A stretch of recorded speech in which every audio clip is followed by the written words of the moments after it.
Para empresas que buscam soluções tecnológicas, dinâmicas e seguras, a CSU oferece o que há de mais inovador no mercado. Afinal, nós entendemos o seu cliente. A correria do dia a dia requer muito tempo e dedicação, algo que nem sempre podemos dispor. Com tecnologia própria, otimizamos toda a jornada do seu cliente. Já pensou em tornar a vida dele melhor com o uso dos dispositivos que ele já conhece e confia? Com um simples toque no celular é possível administrar seus pagamentos em qualquer situação, adquirir produtos no mercado, agradar a quem a gente gosta e até pagar a conta do restaurante sem se preocupar com o meio de pagamento, aproveitando ainda os benefícios do seu programa de recompensa. Para uma gestão financeira prática e segura, as empresas podem contar com a CSU para desenvolver aplicativos customizáveis, que facilitam a vida deles, incluindo funções de fatura digital, desbloqueio online, linha do tempo com suas compras, inclusão de adicionais, gestão de seus wearables e muito mais. Por mais que essa experiência seja por si só muito interessante, ela pode se tornar ainda melhor. Através da nossa plataforma de programa de fidelidade, incentivo e recompensa, pontos podem ser trocados por diversos produtos ou serviços. Utilizando tecnologia de ponta, criamos uma plataforma versátil, segura e repleta de benefícios para oferecer a melhor experiência de programas de recompensa. Tudo isso suportado por uma plataforma altamente segura de nuvem privada sob demanda em um data center Tier 3, com um sistema moderno dotado de recursos de robotização que evitam riscos e fraudes, garantindo total segurança. Na hora de decidir a forma mais moderna, prática e segura para lidar com a necessidade do seu cliente, lembre-se da CSU. É ela quem oferece as melhores soluções tecnológicas para tornar sua vida mais leve e fácil. CSU, fazendo das soluções tecnológicas sua melhor aliada em todos os momentos. Finalmente vamos chegar aqui na parte que as fintechs estão com uma expectativa bem alta, que é a resposta, ou pelo menos, né, alguns insights com relação a essa questão de se todo mundo pode ser uma fintech ou não, né? E para falar sobre isso, eu vou chamar aqui o Wendel Paz, que é da CSU, que é um especialista no assunto, é um executivo muito experiente no mercado financeiro, e eu acho que ele vai dar algumas respostas bem interessantes, né, Wendel? Bem-vindo, obrigado por fazer parte aqui do Fintech View, é um prazer contar com você. Obrigada por abrir sua agenda e participar conosco aqui no evento. Eu que agradeço, obrigado pelo tempo e a oportunidade de estar participando com tanta gente boa que passou aí ao longo do dia no Fintech View. Então, eu passo a palavra para você aí, vamos ver as respostas. Está todo mundo curioso aqui para saber se pode ser fintech ou não. Não, perfeito. Então, vamos lá. Tá bom. Obrigada. Bom, então, começando o nosso bate-papo, mais uma vez eu quero reforçar, obrigado pelo tempo, obrigado pela oportunidade. Fazendo uma rápida apresentação, meu nome é Wendel Paz, eu sou um dos executivos da CSU, sou um dos responsáveis aqui pela frente de Bank as a Service. E a pergunta que eu quero deixar aqui no ar é a seguinte: todo mundo pode ser uma fintech? Sim ou não? O que esse mercado ele atrai? Como é que está esse movimento nos últimos anos? E, principalmente, como é que uma empresa ela consegue estreitar o relacionamento com o seu cliente, se aproveitando aqui de duas oportunidades? Uma que está chegando agora, recente, que é o Open Banking, e a outra que é o Bank as a Service. Como é que você une essas ferramentas para que você tenha aí o melhor resultado na sua companhia e para que você possa vender mais e melhor, estreitando essa relação com o seu cliente? Para começar o conteúdo, eu quero falar sobre a CSU, fazer um breve resumo para quem ainda não conhece a companhia. A CSU é uma companhia que tem 29 anos de história, tem 3 frentes de negócio, uma delas é a parte de processamento de cartões, a segunda vertical é de BPO e CX, e a terceira vertical é uma vertical dedicada a programas de fidelidade. Hoje, a CSU ela atua com mais de 6 mil colaboradores dentro dos estados de São Paulo, Minas Gerais e Pernambuco. É uma companhia totalmente focada em inovação e, principalmente, dedicada a customizar soluções para os seus clientes. É uma companhia também que está plugada diretamente em 3 wallets digitais, que é o Google Pay, o Apple Pay, Samsung Pay. É uma empresa que está listada na Bolsa e hoje é a maior processadora de cartões independente da América Latina. E aí, para começar toda essa estrutura, né, para a gente começar a falar sobre o que pode, o que não pode, né, o que faz sentido na construção da sua estratégia de ter uma fintech, eu queria fazer aqui uma brincadeira e uma analogia. Quem tem 40 anos de idade ou mais vai com certeza lembrar dessa série que rodou alguns anos atrás na TV aberta. Eu era pequeno, assistia todo domingo à tarde com meu pai, era uma série chamada Profissão Perigo. Essa série ela tinha um personagem principal chamado MacGyver. Para quem lembra do MacGyver, o MacGyver era um personagem que com metade de limão, um canivete suíço, um chiclete mastigado, um cadastro de tênis, ele montava uma bomba relógio, né? Qual que é a analogia que eu quero fazer aqui? Ele sempre pensava fora da caixa, com ideias disruptivas e, consequentemente, ele conseguia uma solução.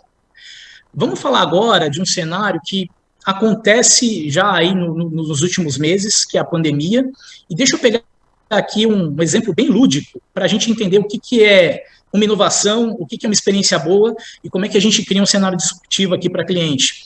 Mas vamos pegar aqui um exemplo rápido, né? Imagina aqui que você está na tua casa e você quer comprar um eletrodoméstico, sei lá, um micro-ondas, um fogão, e aí o que você faz? Dentro da sua casa, por um cenário de pandemia, você acessa a internet, busca dentro lá da loja virtual o produto que você tem intenção de comprar. Esse produto ele vai chegar na tua casa através de um entregador, né? Isso é uma coisa que é fato, hoje é uma realidade para muita gente. Nos 2 últimos anos, todo o mercado e o mundo digital vem falando sobre um tema chamado Omnichannel, que é justamente dar a oportunidade de escolha para o cliente, né? Então, imagina só, vou dar aqui um exemplo que é um fato e um dado, né? O Magazine Luiza, no ano passado, divulgou que, por conta da pandemia, 40% das suas vendas aconteceu através de um mecanismo de omnichannel, onde o cliente comprava pela internet, mas ele tinha o livre-arbítrio de retirar esse produto dentro da loja. Então, olha só. Aqui a gente está falando de um tema onde eu faço aquisição de internet, eu quero ganhar tempo e eu não quero esperar um entregador. Então eu posso ir dentro da loja, no balcão lá de retirada do produto, e eu não preciso aqui entender, né, se o produto está no estoque, não está.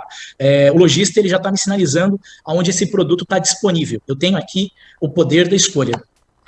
E por conta da pandemia aconteceu também outras coisas que são bem interessantes aqui a gente compartilhar, né? Mas se você pegar aqui o processo de food express, né, o processo de delivery, né, aqui a gente tem um cenário diferente, né? Empresas como Rappi e outras empresas de delivery acabaram ganhando um espaço exponencial dentro desse mercado, justamente fazendo um trabalho inverso. No primeiro aqui a gente está falando que o usuário ele compra um produto e vai até a loja. No outro aqui a gente está falando que o usuário ele compra um produto na internet, mas é a loja que vai até ele. Esse é um cenário de disruptura digital, é um cenário de inovação. Inovar não é fácil, mas quando você enxerga uma solução e leva para o mercado e alguém enxerga valor, você ganha escala no teu negócio. E aí, dando continuidade para esse tema, deixa eu falar aqui alguns pontos que são interessantes e algumas atualizações que ocorreram do ano passado para cá.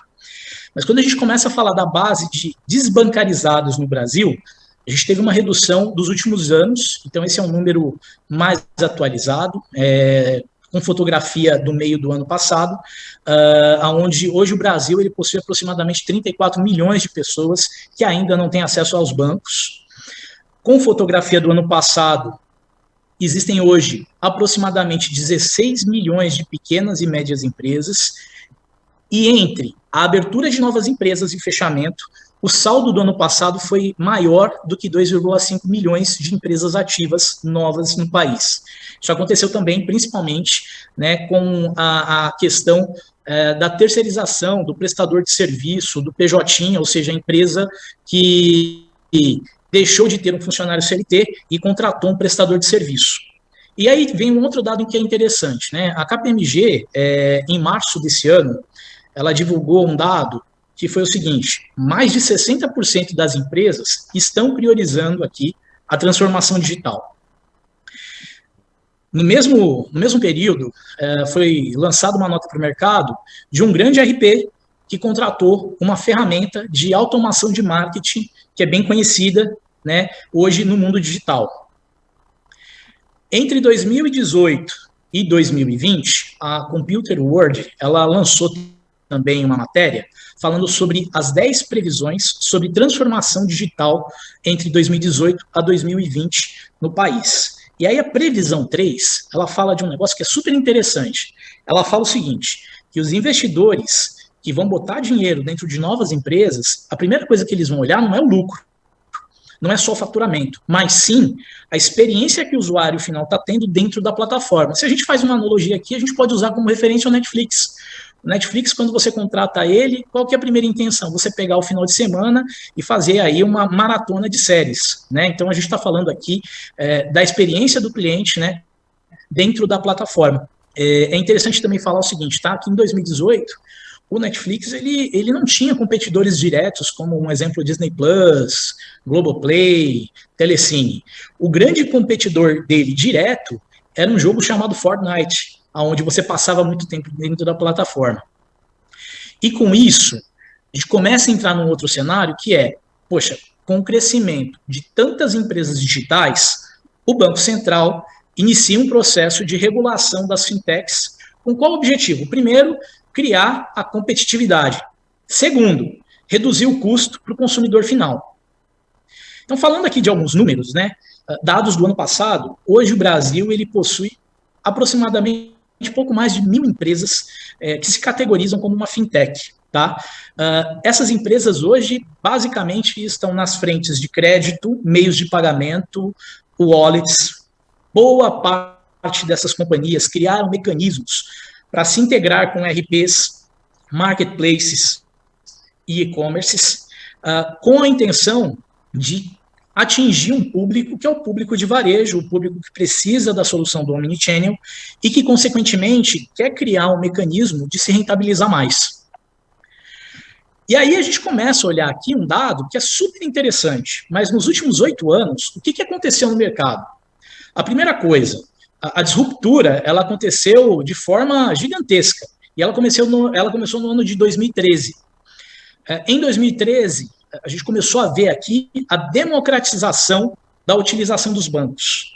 Então, foi em 2013 que começaram aqui a nascer os primeiros bancos digitais, né, como o Nubank, por exemplo, que é uma fintech, o Neon, o Inter, enfim. Em 2016, esse processo ele mudou.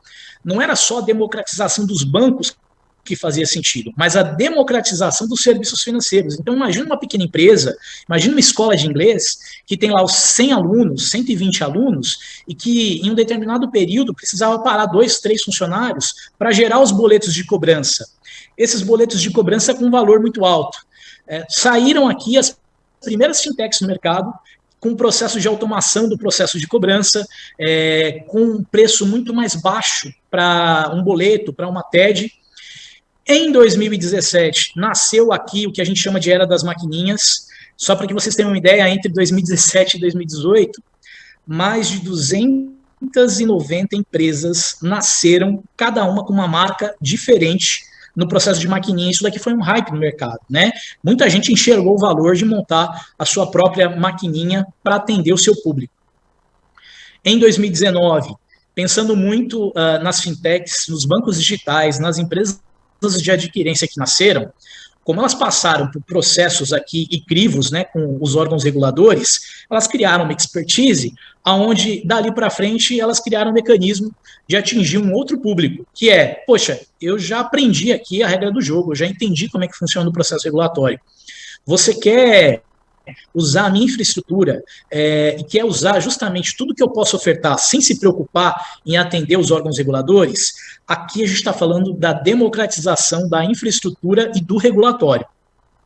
E em 2021, a gente chegou aqui num terceiro estágio dessa fase de 2019, que é onde a gente chama de Era 3.0, tá? Com mais mudanças regulatórias, mas em especial, a gente começa a falar aqui do Open Banking, que está chegando em breve, e do Bank as a Service, que é o mecanismo que faz com que uma empresa consiga montar uma infraestrutura e trabalhar com serviços financeiros.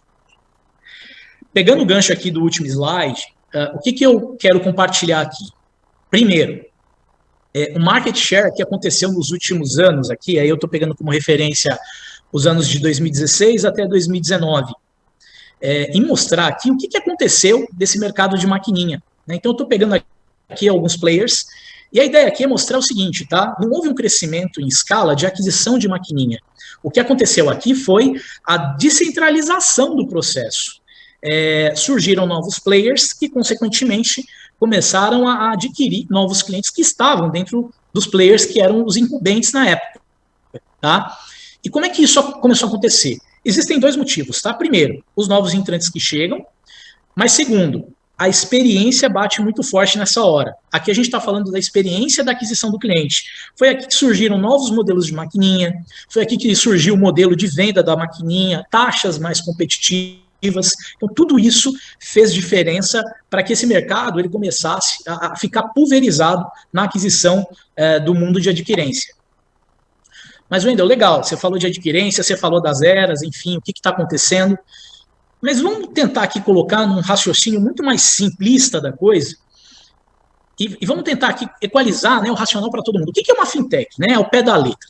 Fintech é uma empresa de tecnologia que tem atuação no mercado financeiro. Normalmente, aonde tem muito dinheiro dentro de uma operação, existe alguém que se especializa com aquela frente e começa a atuar, né, de forma cirúrgica dentro de um processo com a movimentação de valores, tá? Hoje, quando a gente fala de fintech, existem várias no mercado. As principais frentes são as frentes de investimento, seguros, câmbio, meios de pagamento, crédito e cartões. E qual que é a característica dessas fintechs? Elas levam de forma prática um processo simples de aquisição, com custo baixo, pelo fato que ela faz um trabalho cirúrgico, ela tem um retorno financeiro muito positivo, são empresas de tecnologia, então, na sua grande parte, o que elas fazem? Elas conseguem criar mecanismos aqui para ganhar escala sem a necessidade de aumentar o headcount.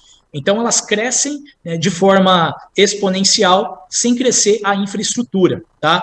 Elas levam uma linguagem mais simples para o mercado, e acho que é importante falar, né? Tanto uma fintech quanto uma instituição financeira, ela também é regulada. E aí, moral da história, como é que ficam os bancos nessa hora? Eu tentei buscar aqui, infelizmente eu não achei uma imagem, mas alguns anos atrás eu vi uma imagem na internet fazendo uma analogia sobre o mercado das fintechs e o mercado dos bancos. E nessa imagem tinha mais ou menos um castelo. Nesse castelo, no topo do castelo, né, existiam alguns soldados apontando um arco e uma flecha. Embaixo tinham os guerrilheiros com arco e flecha e com outras armas também, e ele ilustrava mais ou menos o seguinte: quem estava no topo do castelo era o banco, quem estava na base ali, né, de frente com o castelo, era a fintech. Existia ali, né, um cenário ali que basicamente era uma competição, era uma guerra.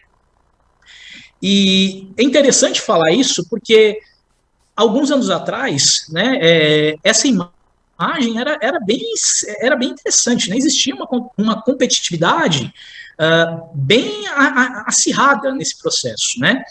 E o que acontecia na maioria das vezes, né?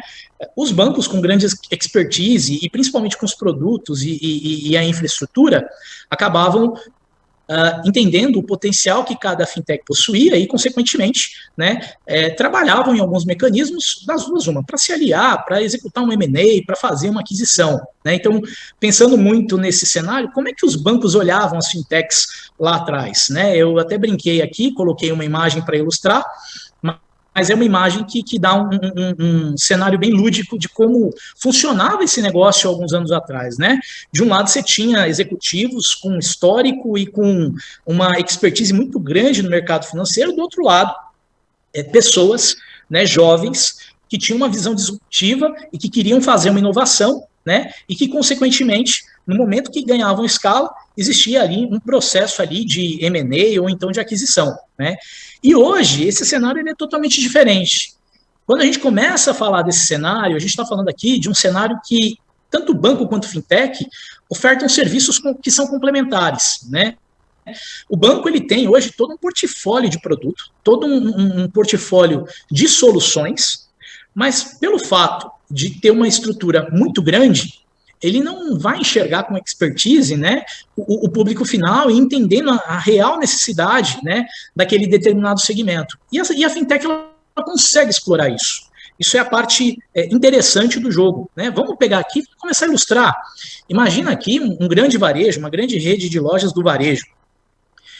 Ninguém conhece melhor, né, o cliente que visita e a frequência que ele visita essa loja para comprar, aí, de repente, roupa, calçado, né, e demais produtos. Então, poxa, se esse varejo ele conhece bem o seu cliente, nada melhor do que criar expertise ou trazer expertise para essa operação para que ele possa operar com serviços financeiros. E aí, para ele trazer, é lógico que ele vai ter aqui alguns mecanismos. Ou ele pode montar essa operação do zero, ou ele pode buscar parceiros que o auxiliem para que ele monte esse negócio e comece a ofertar soluções que façam sentido estreitar essa relação com o seu cliente, né? E aí, quando a gente fala estreitar essa relação, é com algum produto financeiro, tá? E no final do dia, as fintechs, elas colaboram muito com isso, principalmente porque elas ofertam aí também todo o nível de segurança, e aí quando eu falo nível de segurança, é na questão regulatória, elas se adequam a um processo também, tá? E moral da história, quem é que está olhando para esse público agora e para os próximos anos? Vai ser o grande banco? Vai ser o grande varejo? Vai ser a grande indústria? Para quem tem filho, né, eu faço uma analogia, eu tenho uma filha de 7 anos, isso não vai acontecer num curto espaço de tempo, mas eu acho que vale usar muito essa referência, né? Para quem tem filho hoje entre 12 a 14 anos, existe um estudo que fala, tá, que daqui a 5 anos o mercado brasileiro vai ter aproximadamente 20 milhões de novos consumidores. Esses consumidores eles vão consumir serviços financeiros. Alguém aqui já parou para analisar como é que vai ser o padrão de consumo? Com certeza ele vai ser diferente do atual, né? Os valores aqui e os interesses vão ser diferentes, né? Como é que a gente consegue prever um novo padrão? Quem é que está preparado para isso? Quem consegue se adaptar a esse cenário? Esse é um desafio que está em todo o mercado. Aqui eu estou ilustrando aqui alguns exemplos, como indústria, varejo, seguros, educação, o mundo do delivery, mas é importante você conhecer o hábito do seu cliente. Se você conhece o hábito de consumo, você consegue melhorar a experiência dele dentro da sua estrutura. Se você leva um serviço financeiro, você consegue estreitar esse relacionamento, esticar o lifetime value dele para que ele consuma mais, com mais frequência, né, todos os dias, todos os meses, enfim, fazer com que ele volte mais vezes ao teu negócio e faça uma nova aquisição. E qual que é a pergunta que não quer calar? Todo mundo pode ser fintech? Eu vou dar aqui uma opinião que pode fazer muito sentido para o negócio, mas quem tem hoje uma base de clientes que vende com uma certa frequência e quer estreitar essa relação e vender mais, faz muito sentido começar a pensar em entregar soluções financeiras para esse potencial cliente final, tá? E por quê? Porque se você hoje já vende com uma certa frequência, com certeza hoje você deve ter algum parceiro financeiro operando dinheiro que entra dentro da tua operação, ou seja, que gera o faturamento para você. Se hoje você já tem um parceiro operando esse valor, por que você não se torna o próprio operador nessa hora? Essa é a grande mensagem, tá? E aí, quando a gente começa a falar dessa mensagem, qual que é a grande sacada para o momento, né? O que vem acontecendo e como é que a gente pode se beneficiar de duas estratégias ou de duas ações que ocorrem, uma agora nos próximos dias e outra que você pode montar a sua estrutura. A primeira é o Open Banking. Dando uma visão bem simples da coisa e bem objetiva, qual que é o cenário do Open Banking? Antes, quando você se conectava com o banco e tinha um relacionamento lá com ele de 5, 10, 15 anos, tudo que você gerava lá de movimentação era um dado que ficava dentro da estrutura do banco. Qual que é a grande proposta para agora? Esse dado, ele não é do banco, esse dado ele é seu. E se ele é seu, você pode compartilhar com outras instituições. Qual que é a vantagem disso? Uma vez que você compartilha, aí você, pessoa física, você tem condição de provocar um mercado para que se crie uma nova condição financeira para você, com algum produto, algum serviço, que faça sentido para você fazer uma nova aquisição. De repente, com uma taxa de juros mais atraente, ou então com alguma prestação de serviço para um determinado produto com um custo mais baixo. Para os próximos dias, quando a gente começa a falar de Open Banking, eu criei aqui um resumo para falar sobre como é que rodaria essa operação, mas basicamente, tá, é uma solução que é dividida aqui em 4 blocos, nesse primeiro momento. O primeiro bloco é quando você é um participante para envio e recebimento de dados, ou seja, a partir do momento que você faz parte e quer receber dados, né, de uma pessoa ou de uma empresa para poder fazer uma análise, você tem 2 missões. Uma é, eu posso receber os dados, a outra é reciprocidade, eu tenho que enviar esses dados se necessário. O segundo bloco é, uma vez que você recebe esses dados, começa todo um processo aqui de ciência de dados, de engenharia de dados, para que você consiga peneirar a informação, entender o comportamento desse teu cliente final e dali para frente começar a criar mecanismos de engajamento, que é o bloco 3. Ou seja, entendi qual é o perfil de compra, qual é o perfil de consumo, o que normalmente ele faz no mercado, como é que ele paga, de que jeito ele paga. E com isso, você pode criar mecanismos de ofertar produtos ou serviços financeiros, tá? E aí a gente vai para um quarto bloco, que é justamente você apresentar o produto para ele. Hoje, você pode desenvolver esse próprio produto, mas você também pode, né, buscar um parceiro para te atender que possua uma expertise maior. Né? Então, vamos imaginar aqui crédito. Sou um varejista, quero ceder crédito. Será que faz sentido eu ceder o crédito? Será que eu não posso buscar um parceiro com essa expertise e ele fazer essa análise do jeito certo e eu me blindar mais ainda e conseguir alavancar o meu processo de venda? Esse é o cenário do Open Banking, é um exemplo aqui de como a gente trata, né, o dado. O segundo exemplo é a gente falar de Bank as a Service. Então, qual que é a grande vantagem que o Bank as a Service ele traz para qualquer empresa? O Bank as a Service é um meio que permite, tá, com que qualquer empresa possa ofertar produtos financeiros sem a necessidade de entrar dentro de um processo regulatório de alguma instituição aqui no mercado. Tá? Quais são as vantagens que essa empresa ela tem quando ela entra num mecanismo de Bank as a Service?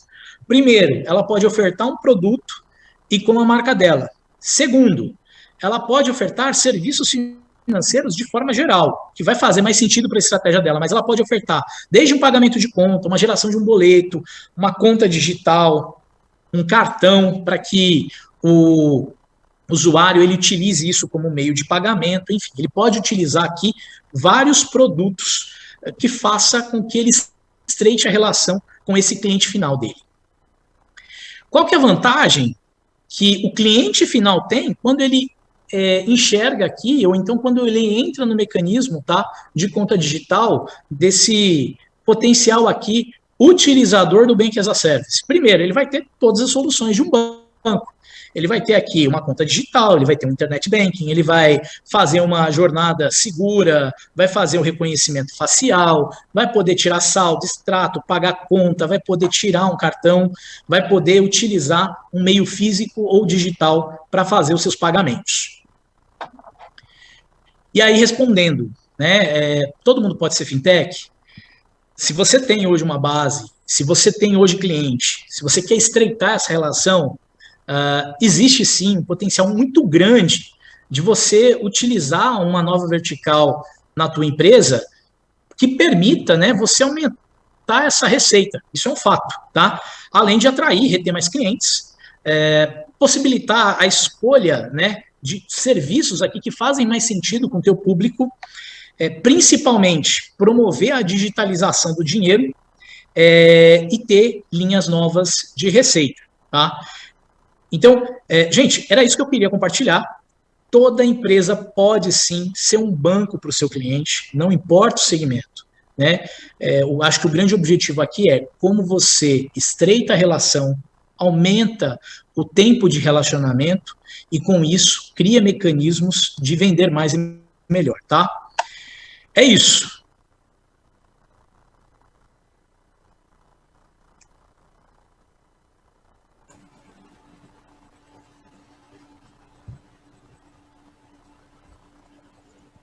Olá, Wendel. Oi, Regina. Bem bacana aí a sua apresentação, acho que respondeu bem a pergunta, né, de todo mundo, se pode ser uma fintech ou não, então já vimos que sim.